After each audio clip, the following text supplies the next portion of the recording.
I think 2025 is pretty handily the year of the most unique new album releases I've ever listened to.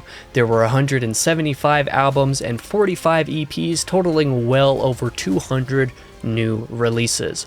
I've had a couple sizable years in the past, to be sure, and sometimes picking the best ofs can be pretty daunting in the first place, and that certainly remains the case for 2025. There's a high chance I take a chill pill for 2026, given a hefty amount of those albums were random recommendations from the algorithm or from people whose tastes differ quite drastically from my own, as it turns out. But for now, I've managed to narrow down my list for this year.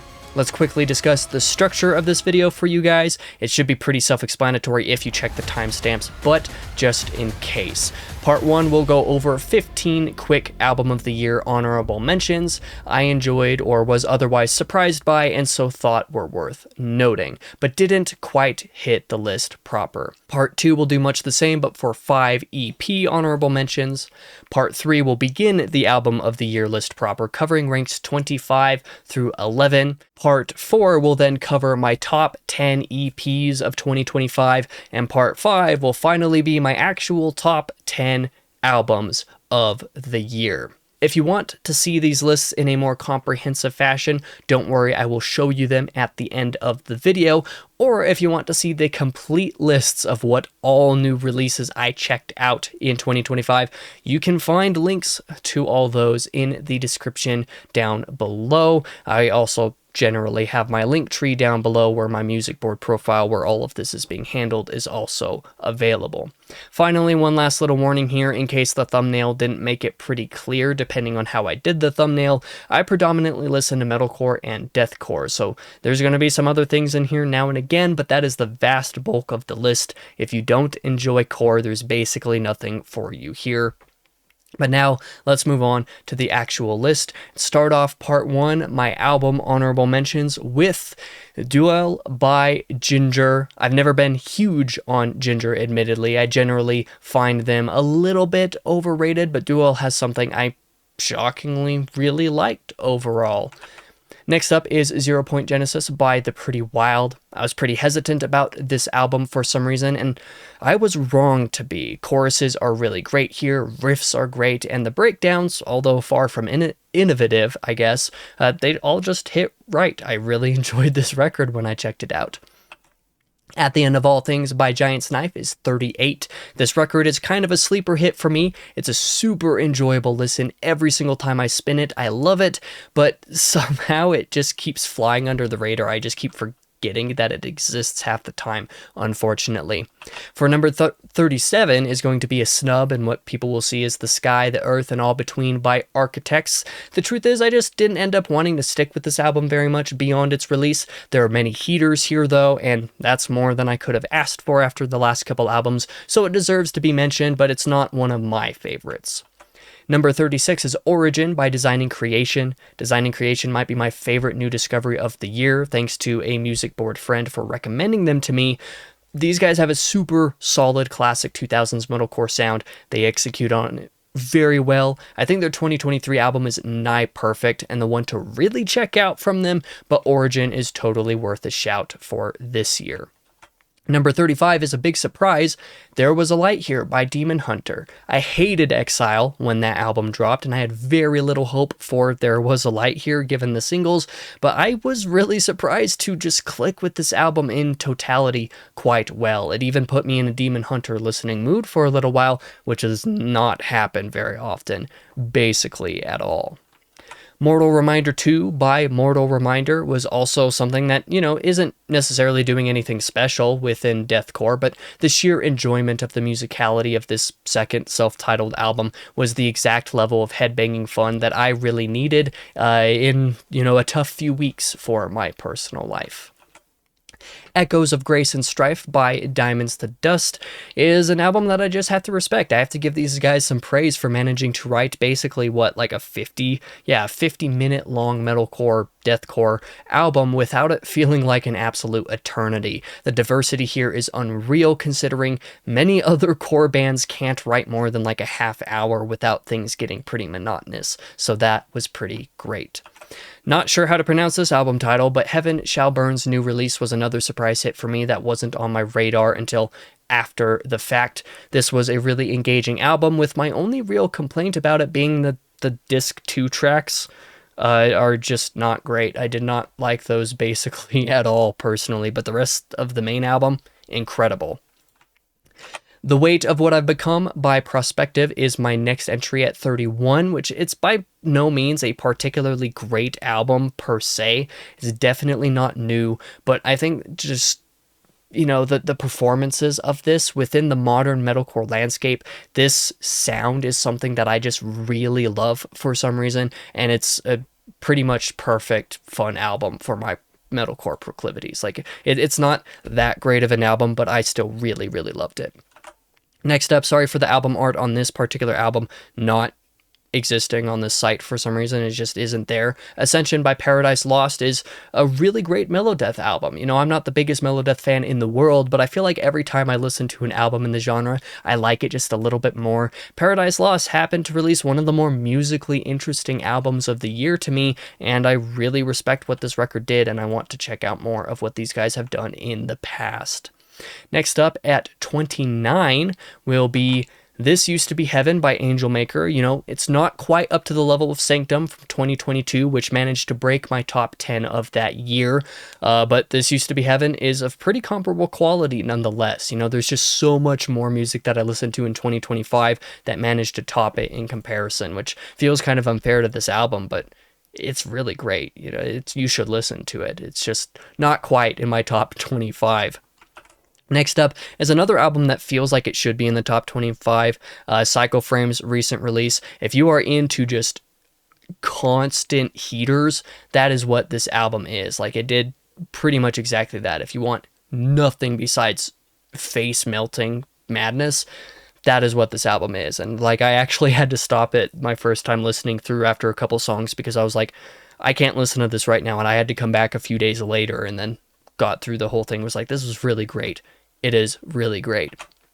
Next up is another album called Ascension by Mirar. I'm not a very big Thal guy, we'll say, and while I don't love how in your face, like, Ascension begins, the first track is like an intro, which is fine, but like these next couple are like a little bit much. Too specifically it's a little bit too much for my liking, but the rest of the album is surprisingly great, and Ascension actually did some fairly significant work as far as like getting me to appreciate the Thal soundscape a little bit more broadly, so I kind of have to be thankful for it for that reason.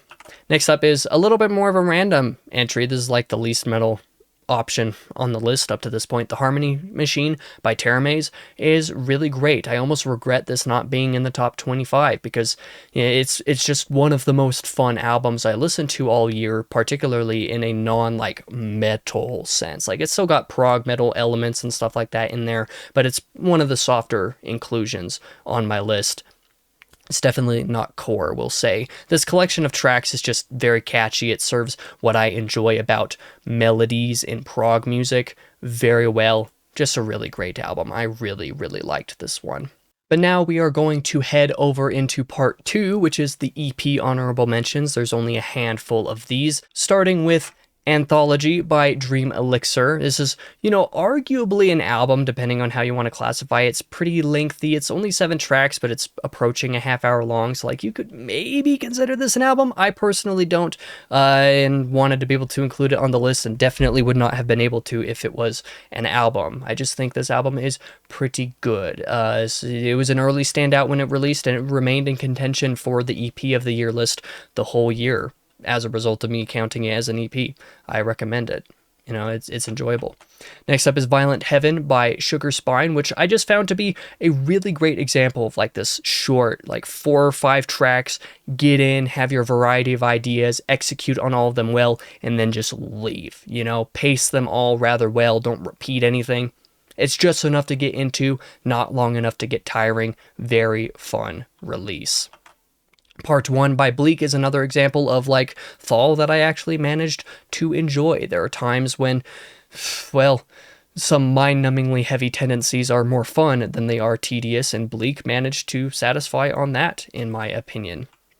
Nothing by Alex Chichikalo is another release here. I checked out a few of this guy's EPs this year that he released over the course of time, and instrumental music is something that I really like for the purpose of writing and editing and stuff like that. It can go pretty hard. Nothing is pretty metalcore in terms of its instrumentality. Most of what I listen to in the instrumental metal sphere tends to lean a little bit more prog than core, so Alex provides a little bit of a different sonic soundscape for me. That was a little bit redundant, but that's okay.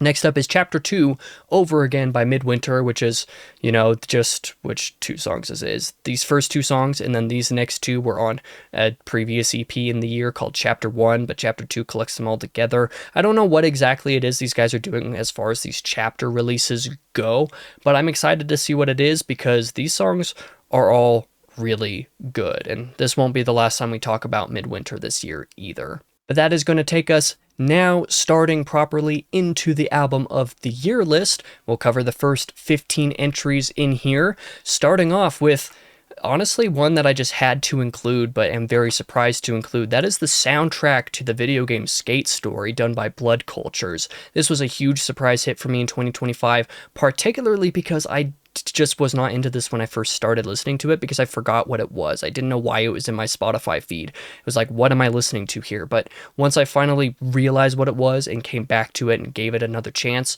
the vibes of this are immaculate. There's one particular song here that I don't enjoy, but the rest of it is just a total vibe. This is easily the most notable non-metal inclusion anywhere in this video. I couldn't not include it in the album of the year list proper, so it made it to 25.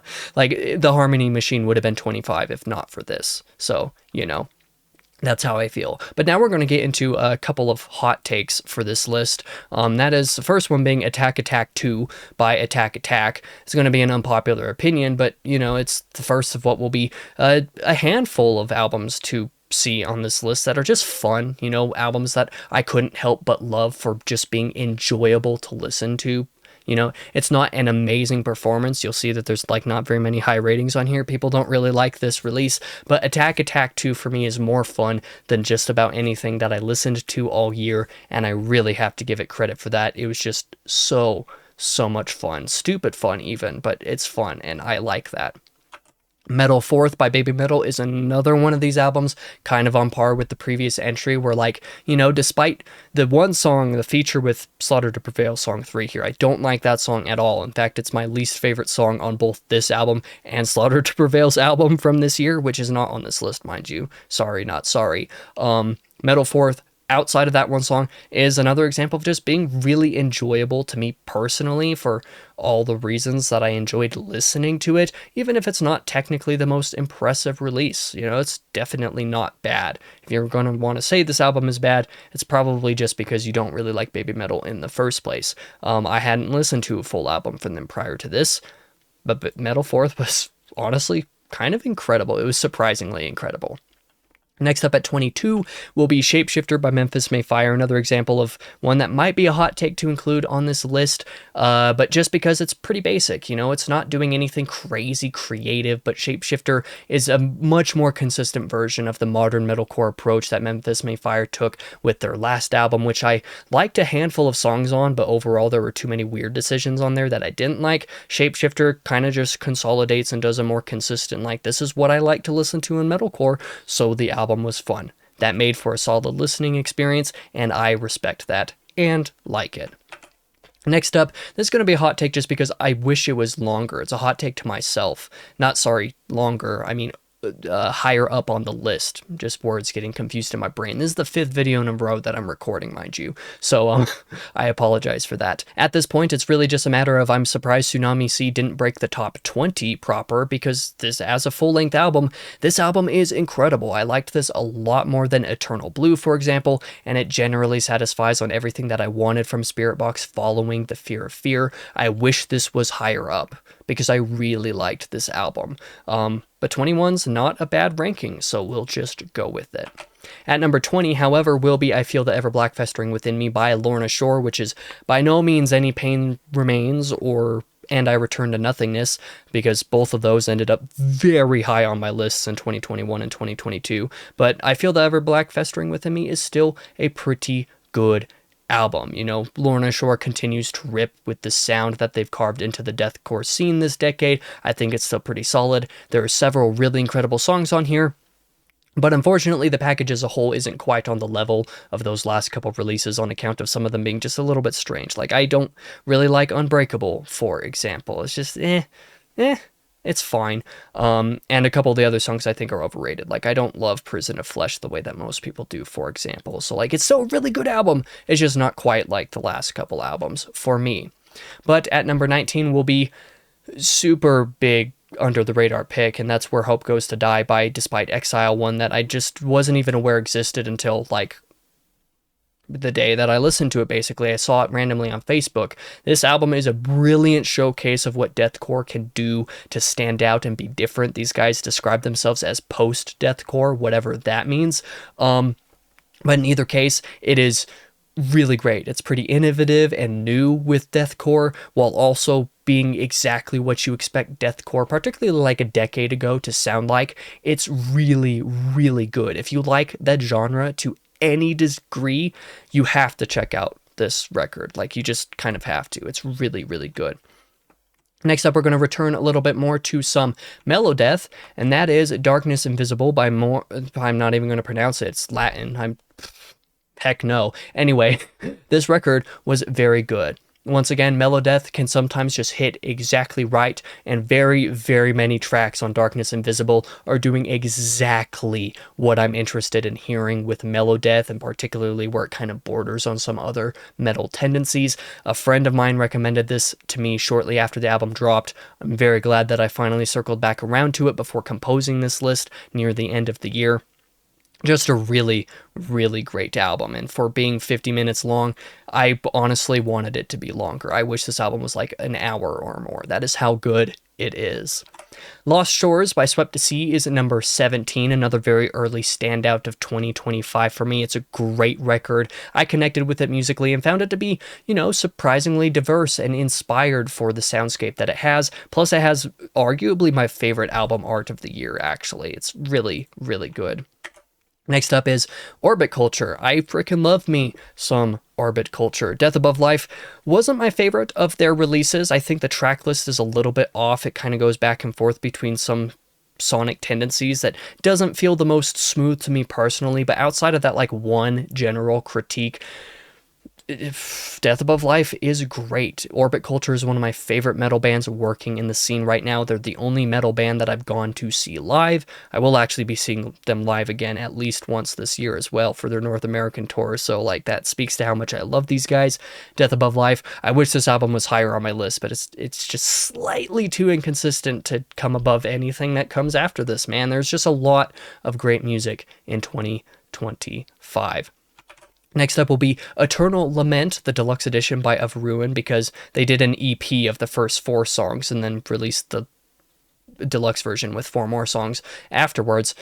Really, really solid stuff. I missed the original EP release when it dropped, but when this album version came out, I had it brought up to my attention, and like, honestly, this is great. It is just genuinely super, super great. I don't know what else to say about it. It was just an easy standout for me. Like, I tend to prefer metalcore over deathcore as a rule, but when deathcore hits, it really, really hits, and this is one of the best examples of something that's just like, I've never even listened to these guys before this release, for example, and was just like, man, what have I been missing? This is fantastic. So that is how I feel.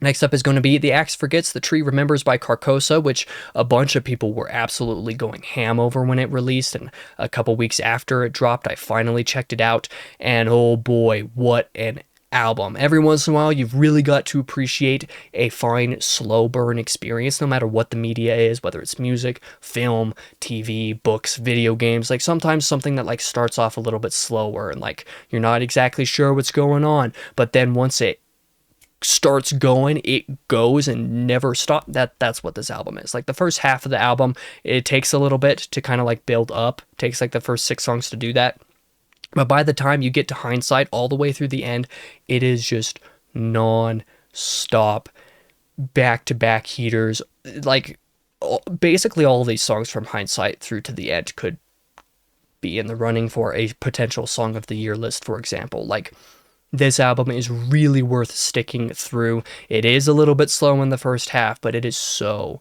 so worth it, in my opinion. Next up is, honestly, one of the most surprising inclusions on this list for me, Extinguish All Existence by Arrangement.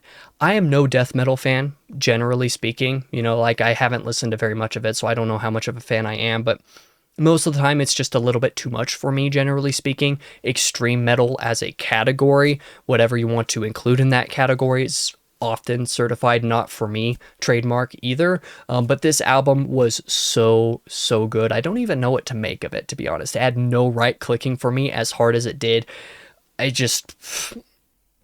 It really worked. Please recommend me more death metal that sounds specifically like what these guys were doing here, because this was incredible. It was just so, so good. But we're going to move into another Melodeath release. I think this is my highest rated, my highest ranked Melodeath album of the year, The Immortal by In Mourning. You know, it's the obligatory Melodeath inclusion in this portion of the list. You know, nothing much to say other than that, like, this, again, kind of similar to that previous album that I talked about by that Latin named band, was just doing something that I wanted from Melodeath. Like, I just really liked it. The other album was much heavier. It was doing what I liked from Melodeath on the heavy side. This was doing what I liked from Melodeath on the more melodic side. So, like, you have two different soundscapes within this subgenre that I can appreciate for different reasons, and this album did one of those things quite well. Really liked it. Arguably one of the most consistent quality albums of the year for me. I just really liked it. Now for the final inclusion of this portion of the list at number 11 will be Terraforming Redux, which is a remix, remaster. I don't know if it's a re-recording or not, but it's at least a remix and remastering of Terraforming that White Eyes did a decade ago. This is my favorite instrumental artist, period. They do some really, really great prog, and I love White Eyes so much. And Terraforming definitely wasn't my favorite album of theirs. It was one of the ones that I returned to the least, in fact. But this Redux version turned it into maybe my second favorite one of their albums, because it turned the musicality of the original version into, like, the production, the soundscape of what their most recent album, their 2021 album, did, which is my favorite album of theirs, and maybe the album I've spent the most time listening to at this point. But this Redux is just incredible. If you want to try out some more instrumental metal music, I would recommend Wide Eyes in general, but Terraforming Redux is a great way to start getting into them for sure. But now it is time to move into part 4, which will be my top 10 EPs of 2025, starting off with a pretty big surprise, and that is Bloom in Heaven, the joint EP by Invent Animate and Silent Planet. I am far from the biggest fan of either of these bands, you know, kind of to the chagrin of other people in the scene, because a lot of people really love both these bands, and I'm just kind of so-so on both of them, depending on the release. But Bloom in Heaven was a pretty solid release. In fact, my biggest complaint about Bloom in Heaven is that it's not longer. I wish this was like 4 or 5 songs rather than just 3. So, like, it's pretty solid. Still not my favorite thing in the world, but I thought this joint venture actually ended up working quite well. Next up is Premonitions by Synestia. Everybody probably recalls the Poetic Edda from a couple of years back, and you know that Disembodied Tyrant and Synestia are both really solid just on their own. This EP proves it on the one side. One of my favorite EPs of last year from Disembodied Tyrant proved it on the other side. Obviously, these are both great sets of musicians. Both bands have now released their own EPs, and, like, this proves that, you know, that the Poetic Edda was by no means a fluke on either band's account. That was a great pairing, really great thing to go out, and this EP was a great follow-up on the one side. Fury by Face Yourself is another surprise favorite of mine. Something about the exact combination of what Face Yourself does in Fury was just really enjoyable for me, and it's also just kind of cool that I also happen to know somebody who knows the band and was actually in one of their music videos for this EP, if I'm not mistaken, so that's pretty cool. But even just musically on their own, this EP is very solid. Descent into Madness by Enterprise Earth is another release at number 7 here that I really liked.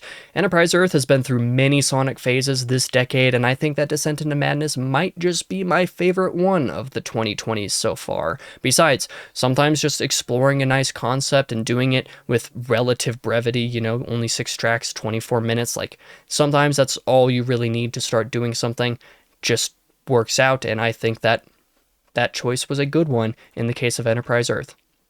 At number 6 will be The Birth of Death by Amayana. I gotta admit, I have not listened to very much Chelsea Grin stuff. In fact, I don't think I've listened to any of the Chelsea Grin stuff that features the musicians that went on to form this band, but this EP was very, very good. It was yet another pretty early discovery in the year, and it's really enjoyable. It's a great continuation of the sound being deployed by the previous couple of EPs, which I listened to right before I listened to this one. It's just good. You know, I enjoy what Amayana is doing, and I can't wait to hear more.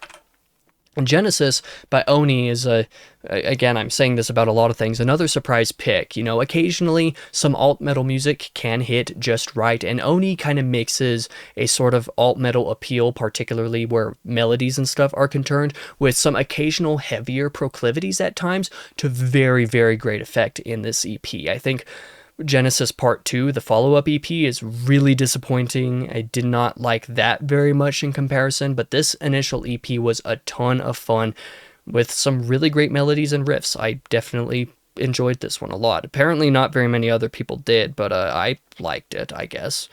That's just me, though. Is There Anything You Want to Say by Midwinter was making, obviously the band's making a second appearance on the list with one of the earliest notable releases of the year. Don't mind that this says 2024. The actual like streaming release of this was actually in January. This EP is really, really good. You know, there are aspects of this that I wish I enjoyed a tiny bit more than I do, admittedly, but there's a lot of great songwriting moments here. There's a lot of great vibe, like Monochrome and specifically has some like sort of, I don't even know what to describe it as. There's some of like the musical tendencies here that like reminded me of like the soundtrack and the sound design of one of my favorite games that I played in 2024, just a couple months before this album came out, or like the month before this album came out. So like there was connecting to some other media that I enjoyed. This is just a pretty solid metalcore album. If you like anything about metalcore in the 2020s, this is one of the better examples of it. But next up is going to return to a longtime favorite band, that is Trivium with Struck Dead. I really like this EP. I haven't listened to it a whole ton, but I like it. It's definitely a fantastic send-off for Alex Bent as the drummer, even though I'm really, really, really sad by the fact that this is the last we'll see of him in the band. But for what it is, very good. You know, it's I just like Trivium. Like, I don't know what else to say. I just like Trivium a lot, and I thought Struck Dead was a very solid EP release. Can't wait for the next album, even though I am sad that we won't have Alex Bent on it. All That Follows by Currents, however, is probably the best EP of the year. This is only ranked at number 2, but it is the best EP of the year by all means, and an absolute powerhouse of songwriting. Like, this might even be the best full release that Currents has put out. Actually, it's only really in contention with their 2020 album. Was that the year it came out? I forget.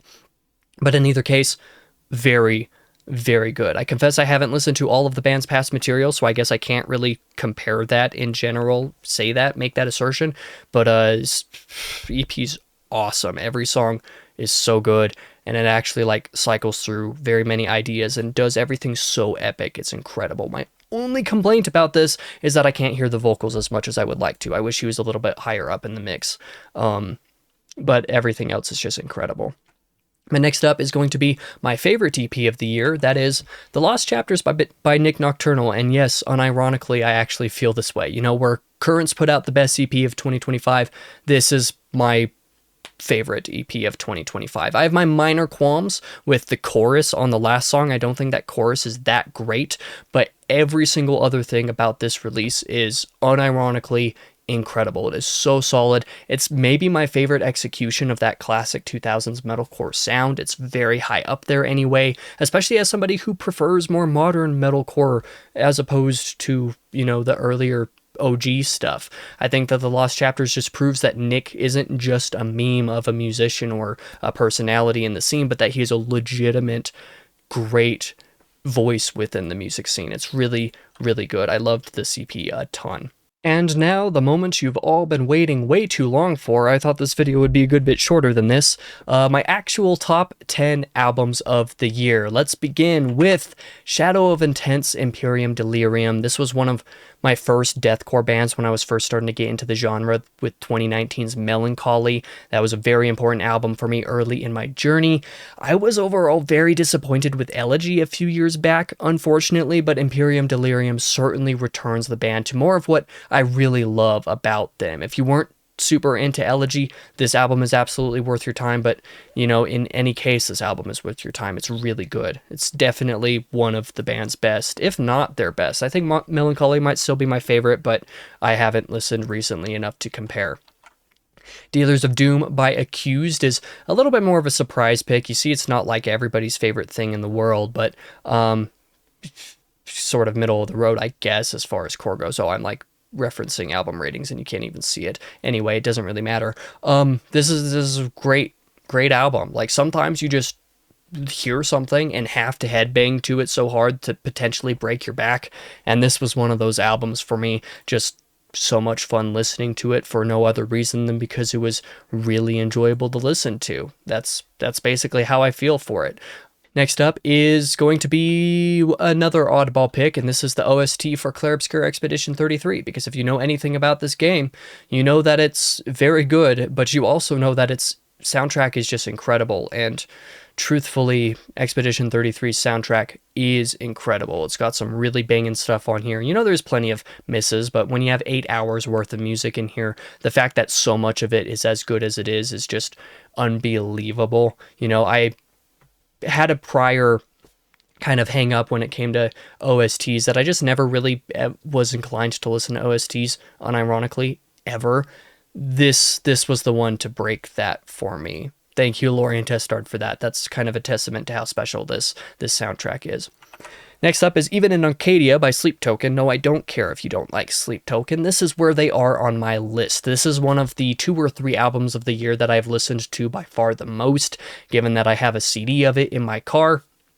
You know, Even in Arcadia doesn't quite hit the album of the year level for me like Take Me Back to Eden did, to be sure, but this album has arguably a better collection of sing-along moments and choruses and stuff like that, with some super catchy performances as far as that goes. Like, I always skip the title track personally, and the last couple songs aren't as good for like road trips and sing-along stuff in my opinion, but even so, I really love this album. Take Me Back to Eden and Even in Arcadia as a 1-2 punch, like on 2-hour-long road trips. Great. Like, just, it's so much fun to sing these guys. To Rid Myself of Truth by Signs of the Swarm comes out at number 6, and this is very surprising. Like, maybe one of the most surprising picks as far as like where deathcore albums specifically are ranked for me. That is because this very nearly managed to be my deathcore album of the year. Like, I did not expect to like To Rid Myself of Truth very much because of how variable my reactions to Signs of the Swarm has been over the years. Having listened to all their albums, like their first one, don't really like. I remember liking the second one a lot more. And then their 2021 album, I thought was decent, like it was good, but it certainly wasn't my favorite. The 2023 album, I think, was the most recent one, I did not enjoy, actually. A lot of people really loved that release, but I wasn't very into it, so I kind of went into this one pretty reserved, expecting that I wouldn't like it very much. Then I ended up loving it. Like, the first couple songs were already pretty solid, but it just kept getting better from there, so this absolutely had to make it high up on my album of the year list. You know, it's one that I should listen to more than I do because I really strongly connected to it. Next up at number 5 is Perfect Death by Cat's Claw, and as we've already established a little bit earlier in the list, I have to repeat that I don't really like Thal music, but Cat's Claw really smacked me upside the head with Perfect Death. That's because this album is very short. It's pretty short and sweet. It's not much more than a half hour long. It's only, what, like 7 songs? 9 songs. 9 songs. But anyway, it's only a half hour long, and it mixes in some of those thaw elements with some more like core adjacent, core oriented soundscape stuff is in there as well. It this album just felt like it was meant to be listened to me personally, despite my not loving Thal. It just mixes elements in such a way that really, really works. I loved this thing a ton. I genuinely think that following, a random album or EP here or there over the last couple years, this is the album that really opened my mind in a big way to Thal outside of Ascension. Like I talked about earlier from Mirar, that was a solid Thal release that kind of opened my mind. Alt's album from 2024 was a good release in that way. But Perfect Death might be my favorite thing as far as this genre tends to go. It's definitely the closest to what I like to listen to within that experimentation. But next up, for number 4 on the list, is an album that I really wish was higher than number 4. The fact that it's only number 4 really pains me. That is We Should Be Buried Like This by Blood Red Hourglass. I have noted at times in the past that when listening to some long-time melodeath artists, I've been surprised at times by how much, the early 2000s era of both melodeath as a genre as well as metalcore have in common with each other. And well, if you like either of those genres to any degree, you should be checking out this album, because I think that Blood Red Hourglass combined all of at least my personal favorite elements of both genres together into one really crazy epic amalgamation of stuff that just hit every single spot just right. Like, I loved this thing. The choruses are incredible, riffs are even better, the blend of vocal style is addicting and tasteful, and no idea ever has time to outstay its welcome because the band moves on to the next with brutal efficiency. I probably haven't done a great job of trying to sell you this on it here, but I really cannot speak to how much I loved We Should Be Buried Like This. This is album of the year quality for me, if not for, 2 other albums and another random favorite. Obviously my top 3 does not contain We Should Be Buried Like This, but this, in any other year, this could have been album of the year. That's how good it is. And next up, we're going to talk about Big Ol' Album Volume 1 by A Day to Remember, which is not going to be a popular pick for a top 3, but in my opinion, as long as you ignore feedback, which feels more like it should belong on You're Welcome rather than on this album. I actually skip feedback every single time. I'm not somebody who skips songs on albums when I listen to albums, but if you skip feedback, like I always tend to, the rest of this album is basically perfect, in my opinion. Everything that I've ever really enjoyed about A Day to Remember is at its best execution on this record, to me, to the degree that even some of my past favorite albums from these guys are a little bit underwhelming to me now. Things like What Separates Me From You and Common Courtesy I like a lot, but are kind of underwhelming compared to what this does. This does more of what I want to listen to on it, so I just love this album a lot. You could consider it somewhat formulaic or predictable to some degree, particularly with regard to the way that it incorporates breakdowns and stuff like that. But I really just had so much fun with this album personally that it's one of the few that I've returned to more than just a handful of times. In fact, I had every intention of actually giving this its own independent review, but that's because I expected Volume 2 to be something that they dropped at some point later in 2025, and that was foolish me for assuming that. I shouldn't have presumed so much. I should have just reviewed it because I loved it so much. Maybe I still will, but I just really, really like Big Ol' Album Volume 1. Next up will be my actual deathcore album of the year. That is Hymns and Dissonance, and for some reason I only have the song selected in here instead of the actual album. That's weird. Let me actually go to the full album. There we go. Anyway, speaking of albums I reviewed on their own because I wanted to do one for Big Ol' Album. I did one for Even in Arcadia. Hymns and Dissonance was another one that I actually reviewed in full on its own this year, and the reason why I did that was because I just really connected with this. In a period of time where I just did not find music in general to be very exciting as a whole, I struggled to enjoy it very much. Hymns and Dissonance reminded me of all of the various reasons why I actually adore music and why I adore concept albums and why I adore metal. Just so much of what I love about music, this album helped to remind me of when everything was feeling stale. And it completely revitalized my viewpoint, both as a fan and as a critic of sorts. I love this album. It is perfect. It's not deathcore that I would have enjoyed early on in my journey with the genre, but it is exactly what I wanted to hear from these guys, especially at this point in time. I love this thing, and in fact, I love this thing so much that I have to I just have to tell you, this was my actual album of the year pick from the moment it released and I listened to it until about only a few weeks before the turn into 2026. It was a lock for my album of the year. I had not considered it a possibility in my mind that that would change. But alas, We Came as Romans absolutely knocked my socks off this year. You know, their last album was enjoyable with a handful of exceptional tracks, but the other tracks I didn't really like enough for me to listen to the album at all, basically. Overall, it was a little bit too unfocused to really break through as a complete package to me. All is beautiful because we're doomed. However, I can't get enough of this album. The moment I first played this record, the production of everything, the songwriting really hooked me. The choruses are the best of the year without question, maybe the best of the decade. I just love the production and Dave's vocals and everything. It's so good. I was really struck by how much emotion and pain this album also seemed to hold in it, especially like the time since the previous album had really taken an additional toll. There was just a lot that was channeled into this release that I loved. So I already really enjoyed it when it first came out, but the reason that this more recently ended up taking my number one spot personally is because it has become another reliable road trip album. So that's a lot of what ends up determining my favorite albums. The ones that I listen to the most are the ones that I buy CDs for to play in the car. But it turns out that Dave's vocals, like I said, are very much in my range of personal performance. So, you know, it's fun to sing along to them on road trips. So that's always great. But really, it's like the lyrics of this album have come to be suddenly perhaps a little bit too relatable. And so the music connects with me even more than I already enjoyed it before. Like I did already enjoy it before, but now it connects in a way. It hits different.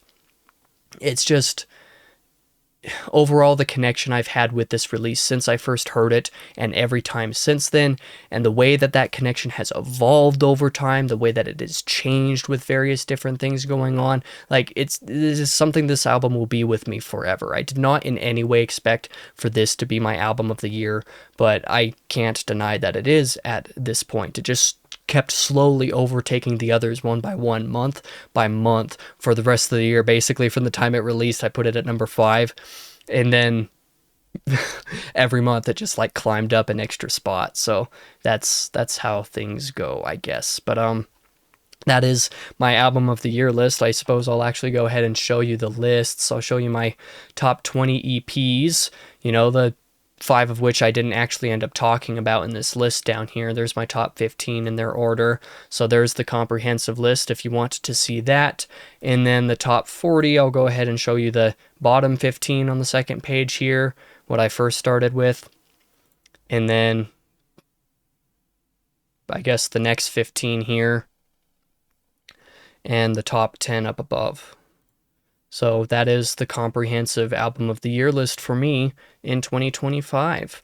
2025 was definitely a year that I can say kicked my teeth in. That's a phrase that I've become very fond of recently. Personally, it's just been a mix of really great stuff and really exhausting stuff, and then a bunch of really hard stuff kind of intermixed at various different points of the year. But it was also one of my most exploratory years of music listening in quite a long time on account of just how many new releases I checked out, how many bands, new albums I listened to that I had on my radar but had never circled back around to. That was a kind of fun experience in its own way, and for the sake of Music Mania, the series on this channel, I plan to continue pursuing the end of listening to new music for that because I enjoyed doing it. But I also feel like I really missed out, you know, going back to listen to more discographies from some of the bands I discovered or I'd been putting off for a long time. Like I listened to a ton of artists for the first time this year, but I didn't listen to anything besides the newest record. So I want to kind of start to fix that a little bit. I don't know how feasible it will be given everything else that I've got going on this year, how much else I've got planned, but I do think that with a new job opportunity that I've got, listening to more music that isn't just the same 5 instrumental artists on repeat, and even trying out some new OSTs and stuff as well, I think that will be something that I can do a little bit more of in 2026. There are just so many bands that have been waiting for me to dive deep into that I've frankly neglected over the years, and I really hope to do some of that this year if I can. Feel free to let me know, now that it is the end of the video, what some of your favorite releases of 2025 were in the comments. Also, let me know some albums from this year that we're expecting from different bands you're excited for, particularly in the metalcore, deathcore sphere, because that's what I listen to the most. I would certainly love to hear about it. But for now, I've been your host, King Crusoe. You can call me KC, and I hope to see you guys in the next video.